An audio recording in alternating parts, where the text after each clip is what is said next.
coffee is from Batdorf and Bronson in Olympia, Washington. And so the Indonesian and the African coffees are quite beautiful right now. So we brewed this in a Chemex. It was a very clean, kind of pristine coffee, but the characteristics still jump out.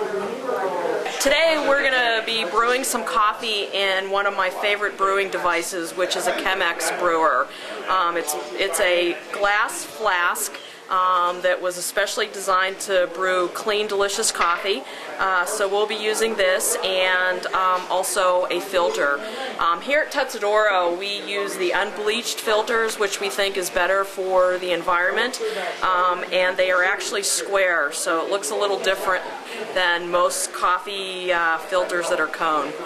The best way to do it is to take one of the leaves and open it up and make it into a cone. So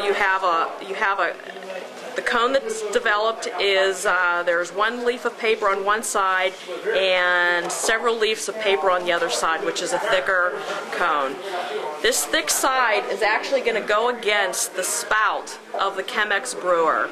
And part of it allows the thickness of the paper, it doesn't collapse into the spout of the filter and allows some of the aromas to escape from the coffee.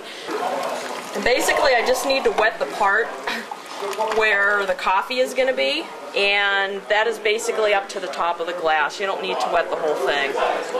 And because the spout is still open, because the thick part of the paper is against the spout, once you wet it down, I'm just going to go ahead and pour the hot water right out of there. We actually have one of these black scoops, which is a total of 2 tablespoons already. So we are actually going to use 5 of these scoops into our Chemex.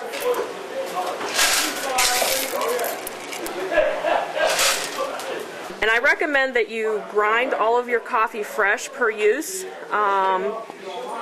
It will yield the best flavors and the freshness of the coffee. You want to use fresh, cold, filtered water and begin pouring it. You bring the water to boil, let it cool down for about 10-12 seconds, and actually begin pouring it right into over top of the grinds.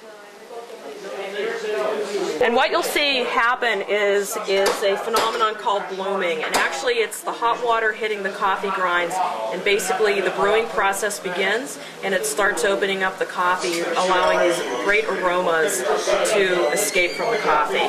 As the coffee is brewing, I tend to stir it a little bit just to keep the water moving evenly, keep the grinds all wet. And I just gently do it without piercing a hole into the filter. I'm trying to get it as even as possible. You can see how clean and clear the coffee is. Beautiful cup. And pretty easy to do. The whole process probably takes about 4 minutes at home. It's probably a little too hot to drink and taste. No, it's perfect. It's got some kind of scotch-like dryness to it on the back of your tongue. Okay. Yeah. Thank you. On the back of your tongue. Yeah. Like a dry wine, scotch, that kind of experience of it, yeah. I like it. Nice body, yeah. You taste the bell pepper, grass. I actually do taste that. Yeah. I don't know if I taste the scotch. Yeah. I'm still learning how to taste That's no. I mean, whatever you taste is your experience It's your of it. experience.